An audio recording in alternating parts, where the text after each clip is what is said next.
வணக்கம் நண்பர்களே. இது காதலின் மொழி. இன்னைக்கு நம்ம கேட்க போற கதைய தொடங்கலாம் வாங்க. அரக்கனை ஆளும் அக்ஷரா கதையின் 17வது அத்தியாயம். ஏஜே குரூப்ஸ் அலுவலகத்தில் இருந்து சில கிலோமீட்டர் தொலைவில் உள்ள அந்த கல்லூரியின் பிரம்மாண்டமான ஆடிட்டோரியம் மாணவர்களின் ஆரவாரத்தால் அதிர்ந்து கொண்டிருந்தது. அங்கே மாநில அளவிலான கவிதை போட்டி நடந்து கொண்டிருந்தது.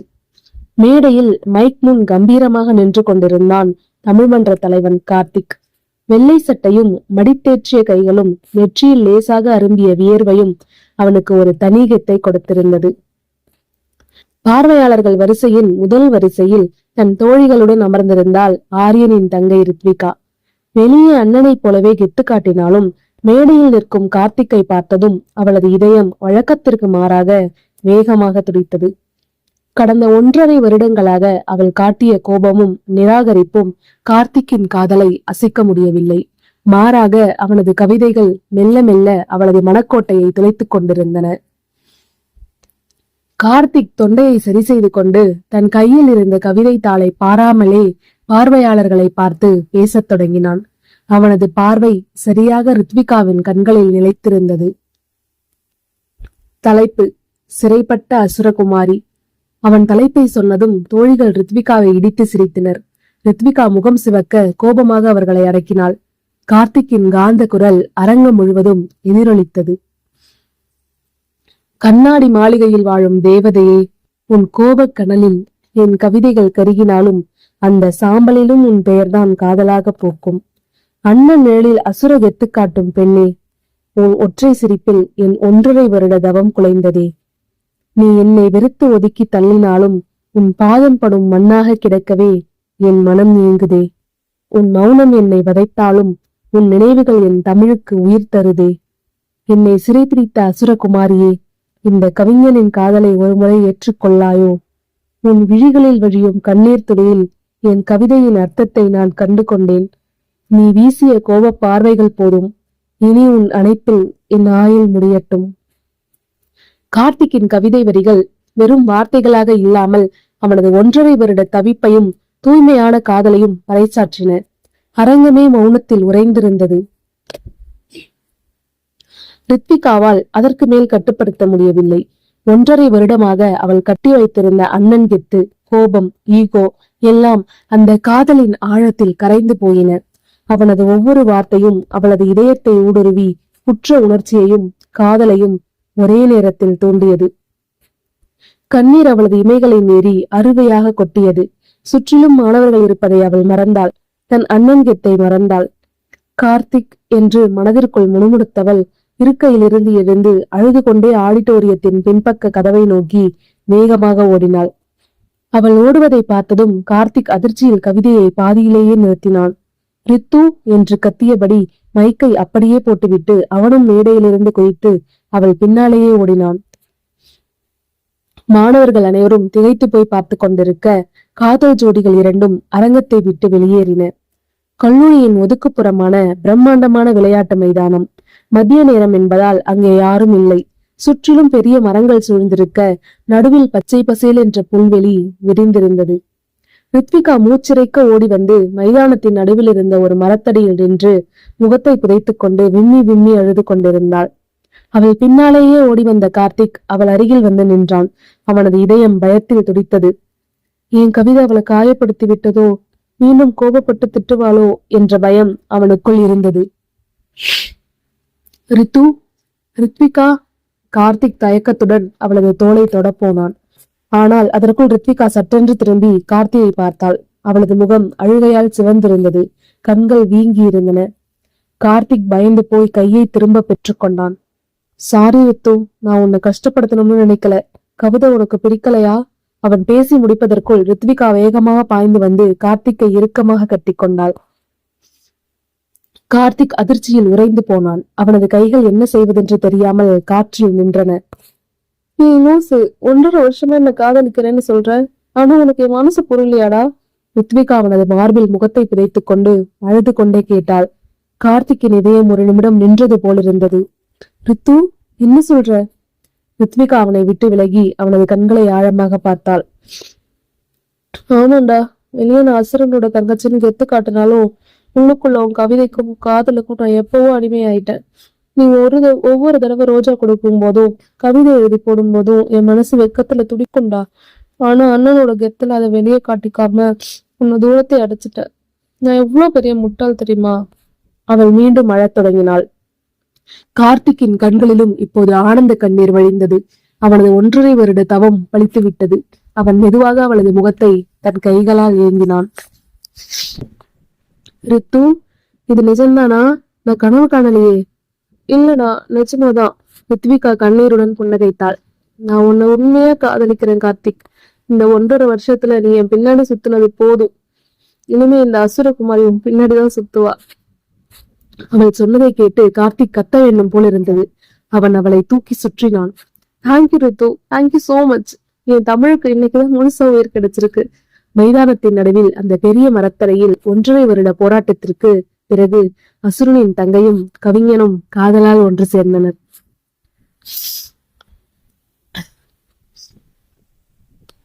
அலுவலகத்தில் நடந்த அந்த புயல் போன்ற சம்பவங்களுக்கு பிறகு ஆரியன் மற்றும் அக்ஷராவின் பங்களா ஆழ்ந்த அமைதியில் மூழ்கி இருந்தது. ஆனால் அந்த அமைதிக்கு பின்னால் பெரிய புயல் ஒன்று உருவாகி கொண்டிருப்பதை அவர்கள் இருவருமே உணர்ந்திருக்கவில்லை. இருவரும் தங்களின் அறைக்குள் நுழைந்தனர். அக்ஷரா ஒரு வார்த்தை கூட பேசாமல் நேராக உரைமாற்றும் அறைக்குள் சென்றாள். போர்ட் ரூமில் ஆரியன் தன்னை சமாதானப்படுத்தி இருந்தாலும், அவனது சாணக்கியத்தனத்தை நிரூபித்திருந்தாலும் அக்ஷராவின் மனது இன்னும் அமைதி அடையவில்லை. அவள் எதற்கும் அசுராத அசுரத்தனம் கொண்ட பெண். அவ்வளவு எளிதில் தன் கோபத்தையோ கம்பீரத்தையோ விட்டு கொடுத்து சரணடையும் ரகம் அவள் அல்ல. ஆரியன் தன்னை சூழ்நிலையால் கட்டாயப்படுத்தி திருமணம் செய்து கொண்ட அந்த ஆத்திரம் இன்னமும் அவளது இதயத்திற்குள் தனியாத தணலாக கனன்று கொண்டுதான் இருந்தது. இருந்தாலும் அவளது அந்த மிடுக்கான தோற்றத்திற்கு பின்னால் யாருக்கும் தெரியாத மிக மென்மையான ஈரமான ஒரு இதயம் ஒளிந்திருந்தது. அந்த உணர்வுதான் இப்போது அவளை உள்ளுக்குள் சித்திரவதை செய்தது. நாம எவ்வளவு பெரிய தப்பு பண்ணிட்டோம். ஆரியன் நம்மளை இவ்வளவு லவ் பண்ணும்போது அவனை பழி வாங்கணும்னே நினைச்சோம். இன்னைக்கு அந்த முகம் தெரியாத எதிரி அனுப்பிய போலி டாக்குமெண்ட்ஸை நம்பி அத்தனை பேர் முன்னாடி போர்ட் ரூம் முன்னாடியும் அவனை துரோகின்னு சொல்லி அசிங்கப்படுத்திட்டோமே. அவன் நம்ம மேல கோவப்படாம அப்பவும் நம்மளை காப்பாத்ததானே நினைச்சான். இந்த குற்ற உணர்ச்சி அவளை உள்ளுக்குள் கொன்றது. சிறிது நேரத்தில் உடைமாற்றி கொண்டு வெளியே வந்தாள் அக்ஷரா. அவள் அணிந்திருந்தது ஒரு மென்மையான அடர்நீல நிற சில்க் நைட் கவுன். அவளது கூந்தல் தளர்வாக கட்டப்பட்டிருந்தது. அந்த உடையில் அவள் இன்னும் அழகாகவும் அதே சமயம் கம்பீரமாகவும் தெரிந்தாள். அங்கே ஆரியன் ஏற்கனவே உடைமாற்றி இருந்தான். அவன் ஒரு தளர்வான கருப்பு நிற டிஷர்ட்டும் ட்ராக் பேண்ட்டும் அணிந்திருந்தான். அவன் முகம் சாதாரணமாக இருந்தாலும் கண்களில் ஒருவித சோர்வு தெரிந்தது. அக்ஷரா வெளியே வந்ததும் அவளையே பார்த்து கொண்டிருந்தான். அவளது முகத்தில் இருந்த குற்ற உணர்ச்சியையும் தவிப்பையும் அவளது கூர்மையான கண்கள் துல்லியமாக கணித்தன. அவள் தன் கில்டினஸ்லேயே மூழ்கி மீண்டும் தன்னிடம் இருந்து விலகி போய்விடக் கூடாது என்று அவன் முடிவு செய்தான். அவளது கவனத்தை திசை திருப்ப ஆரியன் ஒரு குளிர்ச்சியான தந்திரத்தை கையில் எடுத்தான். மெதுவாக அடிமேல் அடி வைத்து அவள் அருகில் வந்தான். அக்ஷரா அவன் வருவதை உணர்ந்திருந்தாலும் அவனை நிமிர்ந்து பார்க்க துணிவின்றி தலையை குனிந்து கொண்டாள். ஆரியன் அவளுக்கு மிக நெருக்கமாக வந்து நின்றான். அவனது உடலின் வெப்பம் அக்ஷராவை சிலிர்க்க வைத்தது. திடீரென அவன் தன் கையை நீட்டி அவளது இடுப்பை வளைக்க முயன்றான். அவனது விரல்கள் அவளது சில்க் கவுன் மீது பட்டதும் அக்ஷராவுக்கு சுரீரென்று கோபம் வந்தது.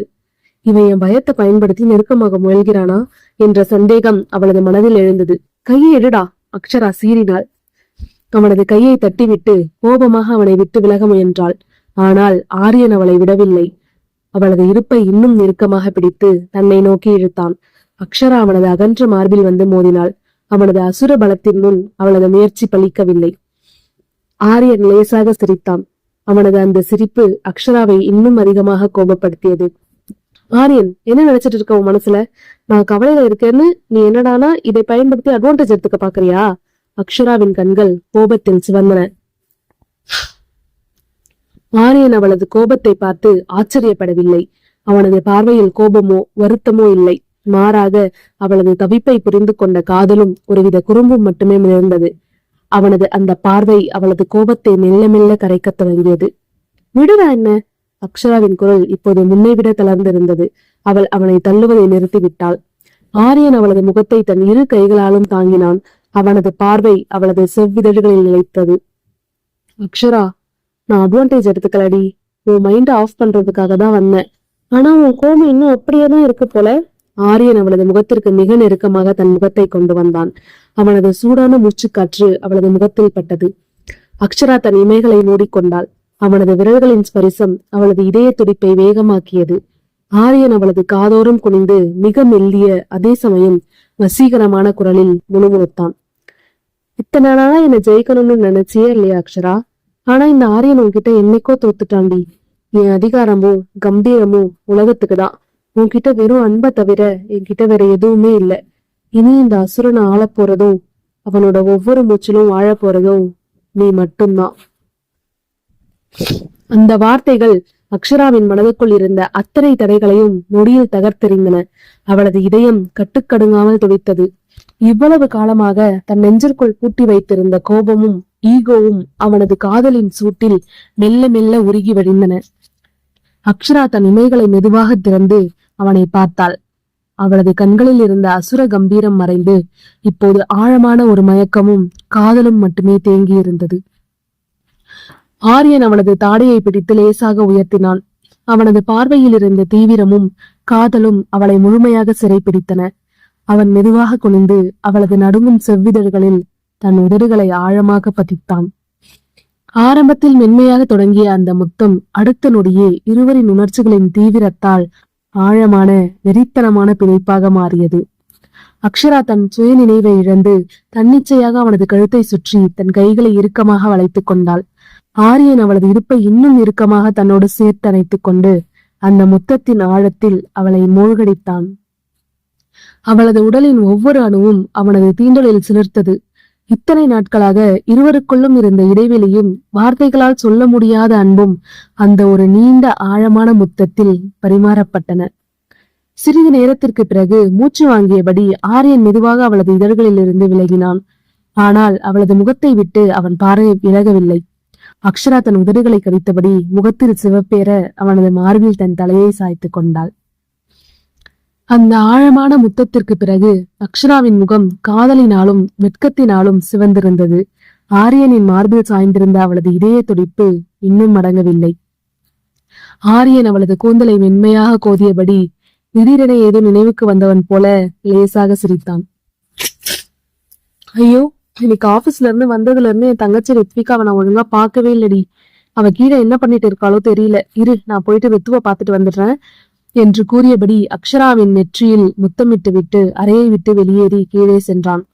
ஆரியன் அறையை விட்டு கீழே போன அதே நேரத்தில் பெட்ரூம் மேஜை மீது இருந்த அக்ஷராவின் மொபைல் திரை திடீரென வெளிச்சமானது. டிங்! ஒரு புதிய மின்னஞ்சல் வந்ததற்கான நோட்டிபிகேஷன் சத்தம் கேட்டது. அக்ஷரா மெதுவாக நடந்து சென்று போனை எடுத்தாள். திரையில் தெரிந்த அந்த முகம் தெரியாத எதிரியிடமிருந்து வந்திருந்த மெயிலை பார்த்ததும் அவளது புருவங்கள் சுருங்கின. அதில் இப்படி எழுதப்பட்டிருந்தது: அக்ஷரா, போர்ட் ரூம்ல ஆரியன் உன்னை ரொம்ப சுலபமா ஏமாத்திட்டான் இல்ல? அவனோட அந்த போலி அன்பையும் நாடகத்தையும் பார்த்து நீ மயங்கிடாத. உன்னை சுத்தி என்ன நடக்குதுன்னு உனக்கு தெரியல. ஆரியன் உன்னை அவனோட சுயநலத்துக்காக பயன்படுத்திட்டு இருக்கான். அவனோட அசல் முகத்தை நீ பார்க்கணும்னா நாளைக்கு நான் சொல்ற இடத்துக்கு தனியாவா. உனக்கான உண்மைகள் அங்க காத்திருக்கு. அந்த மெயிலை படித்த அக்ஷராவின் முகத்தில் மீண்டும் யோசனையும் ஒருவித குழப்பமும் குடியேறியது. அந்த மெயிலை படித்த அக்ஷராவின் கண்கள் கூர்மையாயின. அவளது மனதில் ஆரியன் மீது எந்த சந்தேகமும் வரவில்லை. மாறாக அந்த முகம் தெரியாத எதிரியின் மீது அசுரத்தனமான கோபம்தான் வந்தது. யார் இந்த முகம் தெரியாத எதிரி? ஆரியனை என்னையும் சேர்த்து அடிக்க திட்டம் போடுறது இவன் தானே நல்லாவே தெரியுது. நேருக்கு நேரா வராம முகத்தை கூட காட்டாம பின்னால இருந்து கோழத்தனமா விளையாடிட்டு இருக்கான். நாளைக்கு இவன் சொல்ற இடத்துக்கு போய் நேர்ல பார்த்தாதான் இவன் யாரு, இவனோட திட்டம் என்ன, இவனை அடுத்து நாம எப்படி எதிர்கொள்வதுன்னு ஒரு தெளிவு கிடைக்கும் என்று மனதிற்குள் உறுதியாக ஒரு முடிவெடுத்தாள். அதே சமயம் அவளது மனதிற்குள் இன்னொரு சிந்தனையும் ஓடியது. ஆனா இந்த மெயில் வந்த விஷயத்தையும் நான் அவனை தனியா போய் சந்திக்க போறேன்றதையும் இப்போதைக்கு ஆரியன் கிட்ட சொல்லக்கூடாது.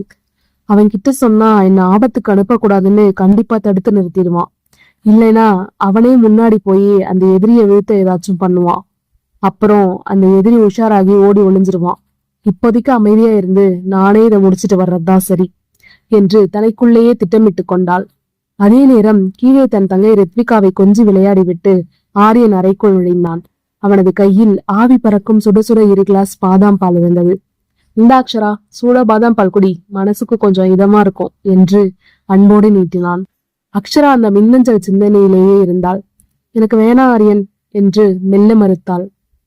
ஆனால் ஆரியன் விடுவானா? நான் கொடுத்தா வேணாம்னு சொல்லுவியாடி என்று உரிமையோடு மிரட்டி அவளை அருகே உட்கார வைத்து தன் கையாலேயே அவளுக்கு பாதாம் பாலை குடிக்க வைத்தான். பாலை குடித்து முடித்ததும் ஆரியன் அவளது கையை பிடித்து தன் பக்கம் இழுத்தான். உனக்கு இன்னொன்னும் வச்சிருக்கேன் என்றபடி தன் பாக்கெட்டில் இருந்து ஒரு சிறிய நேர்த்தியான பெட்டியை எடுத்தான். அதை பிரித்தவன் உள்ளே இருந்த ஒரு அழகான தங்கச் செயினை எடுத்தான். அந்த செயினில் உள்ள டாலர் மிகவும் வித்தியாசமாகவும் நேர்த்தியாகவும் இருந்தது. ஒரு அசுரனின் முகமும் ஒரு பெண்ணின் முகமும் இணைந்தது போல வடிவமைக்கப்பட்டிருந்தது. இது என்ன ஆரியன்? எனக்கு இதெல்லாம் வேணாம் என்று அக்ஷரா தயங்கி விலக பார்த்தாள். நான் வாங்கிட்டு வந்ததை இல்லைன்னு சொல்ல உனக்கு அதிகாரம் இல்லடி பொண்டாட்டி என்று அதிகாரமும் காதலும் கலந்த குரலில் மிரட்டி அவளது மறுப்பை பொருட்படுத்தாமல் அவளது பின்னே சென்று மென்மையாக அவளது கழுத்தில் அந்த செயினை மாட்டிவிட்டான். அவனது விரல்கள் அவளது பட்டு போன்ற கழுத்தில் பட்ட நொடி அக்ஷராவுக்குள் ஒரு மின்சாரம் பாய்ந்தது போன்ற சிலிர்ப்பு. செயினை மாட்டி முடித்ததும் ஆரியன் நேராக பெட்டிற்கு சென்று படுத்துக் கொண்டான். அக்ஷரா ஆச்சரியத்துடன், நீ என்ன இன்னைக்கு இங்க படுக்கிற? வழக்கம் போல சோஃபாவோட போய் படு ஆரியன் என்றாள். ஆரியன் ஒரு குறும்பு சிரிப்புடன், அது பழசு, இனிமே இந்த ஆரியன் சோபாவில படுக்கிற பேச்சுக்கே இடம் இல்ல, என் பொண்டாட்டி பக்கத்துலதான் படுப்பேன் என்று கூறி அக்ஷராவின் கையை பிடித்து சற்றே பலமாக இழுத்து தன் பக்கத்தில் படுக்க வைத்தான். அவள் விலக முயல்வதற்குள் தன் இரு கைகளாலும் அவளை தன்பால் இறுக்கமாக கட்டி அணைத்துக் கொண்டான். அவனது அணைப்பு ஒரு பெரிய கோட்டை போல அவளை சூழ்ந்தது. ஆரியன் விடு, எனக்கு மூச்சு முட்டுது என்று அக்ஷரா அவனது கைகளை விலக்க போராடினாள். ஆனால் அவன் அசுர பலத்தோடு அவளை கட்டிப்பிடித்திருந்தான். எவ்வளவு முயன்றும் அவனது பிடியிலிருந்து நகர முடியாமல் போனதால் அக்ஷரா வேறு வழியின்றி தன் போராட்டத்தை கைவிட்டாள். அவனது அகன்ற மார்பின் கதகதப்பும் சீரான இதய துடிப்பும் மெல்ல மெல்ல அவளது சோர்வை நீக்கியது. அறியாமலேயே அவளது கண்கள் சொக்க அவனது அணைப்பிலேயே தஞ்சமடைந்து தூங்கி போனாள். ஆரியனுக்கு தெரியாமல் அக்ஷரா தனியாக இறங்கும் அந்த ஆபத்தான களத்தில் அந்த முகம் தெரியாத எதிரி விக்ரம் ரத்தோர் விரித்துள்ள பிளான் பி சதிவலை என்ன? ஆபத்தின் விளிம்பில் அக்ஷரா போய் சிக்கப் போகும் அந்த நொடியில் அவளது அசுரன் ஆரியன் அவளை காப்பாற்ற சரியான நேரத்திற்கு வருவானா அல்லது எதிரியின் கரங்கள் ஓங்குமா? விறுவிறுப்பான திருப்பங்களுடன் அடுத்த அத்தியாயத்தில் பார்ப்போம். இந்த ஸ்டோரியோட கண்டினியூவேஷன் உங்களுக்கு தெரியணும்னா நம்ம சேனலை சப்ஸ்கிரைப் பண்ணிக்கோங்க. நன்றி.